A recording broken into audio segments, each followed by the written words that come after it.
URC quarterfinals are in the bag, folks. There were a couple of upset wins. When I say upset wins, I mean away sides getting wins, which was something which was kind of pleasing to see. Wasn't maybe as formulaic as we have seen from, say, the Champions Cup, which kind of all went according to the script. But yeah, top 5 players of the round. We're going to go through 5 guys who I thought played pretty darn well at the weekend, go through some kind of stats and whatnot, and you guys can let us know your thoughts on who your top 5 would have been. As always with these top 5s, if you want to read about it for maybe a little bit more detail, check out the Planet Rugby article down in the description. Written up the piece for that website as well, so happy days. First one I'm going to go with is one of my favourites, and it's old Caitlyn Doris. These guys are in no particular order, but yeah, it's kind of easy to start with Caitlyn Doris for Leinster. In that win, which I think I described as kind of like they didn't play that well. They played alright, Leinster, and they still win by 30 points. And part of that is having a guy like Caitlyn Doris. Like, every game you watch him, he's probably going to do something crazy. When I say crazy, I mean just something you didn't expect to be physically possible or something like that. And in this case, it was the try he got where he not only bursts through several tacklers from a line-out move, but also cops like Makazola Mpimpi's head to his throat, and yet is still agile enough to kind of wiggle his way and dot the ball down.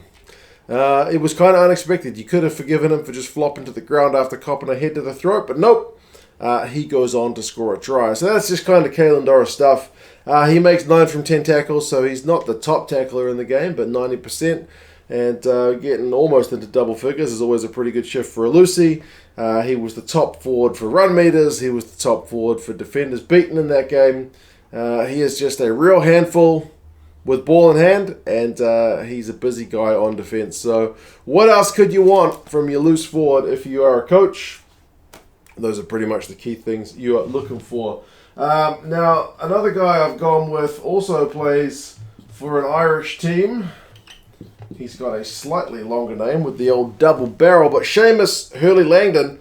Yeah, there were some big names in that game. Maybe not as long names as the old double barrel jobby, but like you got Dwayne Vermeulen playing in that game for Ulster. You got Nick Timoney, and he's got Kian Prendergast. Like, all those guys are capped internationals, albeit Timoney and Prendergast are kind of single-digit caps for Ireland. But still, when you're looking at those two lineups, you're not thinking the biggest name, unless you're counting the letters up, is Sheamus Langdon. But geez, he was good. Of the 6 starting loose forwards, I think Langdon was probably the most outstanding of them all. He had an absolute shift.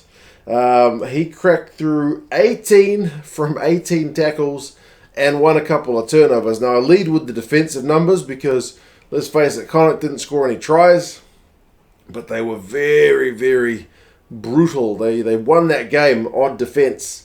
And nobody kind of put their name up quite like Langdon, man. He was just absolutely everywhere. So a key factor in that Connacht performance, which was, I think, probably the upset of the round. I don't think many people saw them like the 7th qualifying team going into number 2 Ulster and getting a win, but geez, they did it. He also cracks through 44 metres and beats 4 defenders as well. So it's not like he was limited to only defensive plays, but it's the defensive plays that I think helped get his team over the line.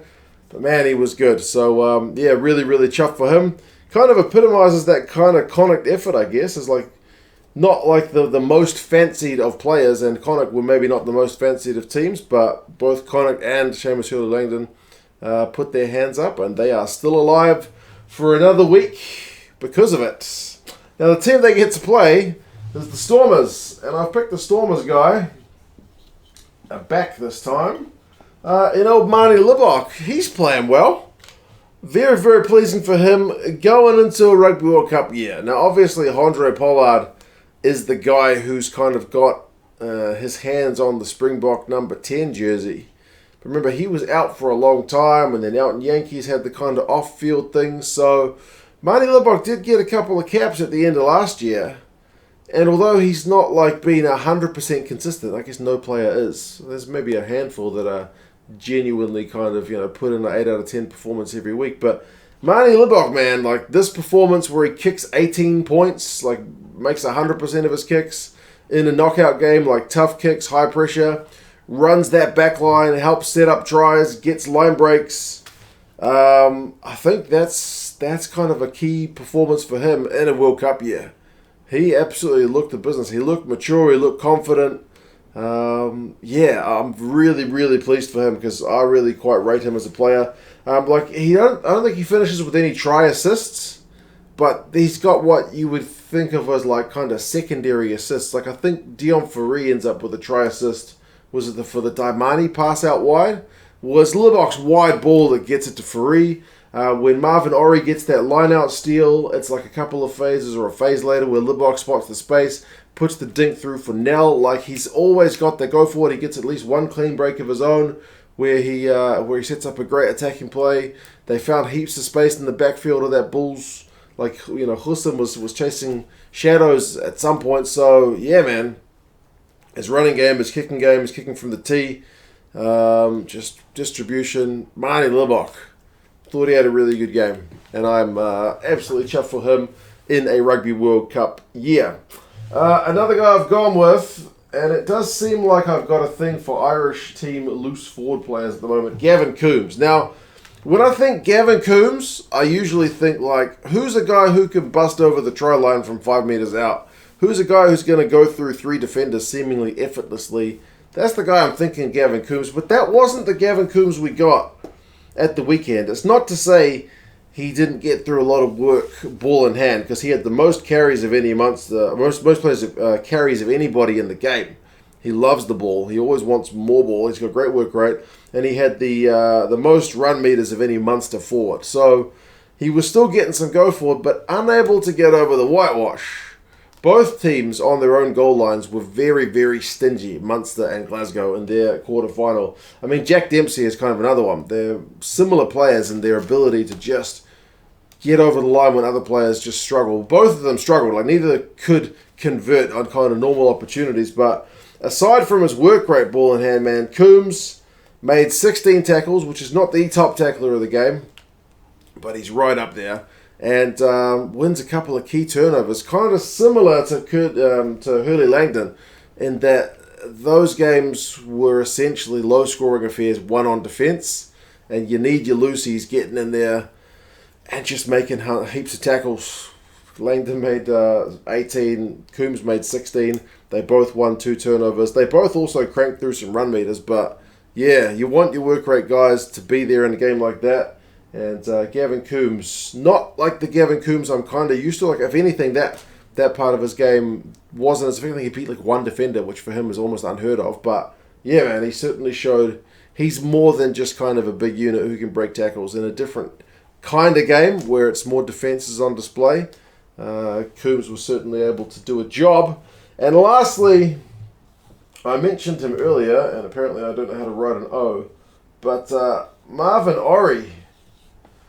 I really like putting Marvin Ore on the board because I will be honest, like, I've never been a huge fan of Marvin Ore. Like, he's all right, but you're talking about a South African lock when you've got the likes of Etzebeth, you've got Diaka, you've got Snyman. Like, there's heaps of locks in South Africa, and locks who are ahead of Marvin Ore. So sometimes it's kind of a bit hard to get excited about Marvin Ore in comparison. It just sucks. Sometimes you're a player in a generation which is just kind of blessed with talent. And Marvin Ore, he's got a few Springbok caps. I think he's still single digit, but he's kind of playing at a time when it's a very competitive area of that South African team, put it that way. But in this game, he just stood out for my man. He makes 15 from 15 tackles. Even though I've kind of been talking up the Stormers' attacking game, they still needed to defend for large periods. 15 from 15 tackles in that game, which makes him easily the top tackler. The next best guy gets 11. So it's kind of daylight between Marvin Ore and the next guy, which is really, really pleasing to see. And he had that key moment I mentioned in which the Stormers are on top. The Bulls are just looking to start to get some momentum. And who pinches their line-out ball? Marvin Ore. Really athletic in the air, pinches their line-out ball, and that, several phases later, leads directly to Stormers' points. And in that kind of Stormers counter-attack, like, not only is he just bloody won a line-out ball, he's trucked it up the field and he's clearing out. So good for Marvin Ore, man. Great work rate from him. He got a couple of passes in there as well, won a line-up ball on his own, but I mean, yeah, key moment in the air, helped stifle that Bulls momentum and get his team on the board, and just defensively, 15 from 15 tackles. Impressive stuff from the big man. So there you go, 5 players from the URC quarterfinals. I ended up going with all winning team guys. It's always easier. There were certainly a few guys from the losing teams who put their hands up as well. But there you go. Those are my 5. You guys let us know yours. As I said, Planet Rugby article down in the description if you want to check out there for any more details. But yeah, you guys take care of yourselves, and I'll talk to you guys again soon. See you later.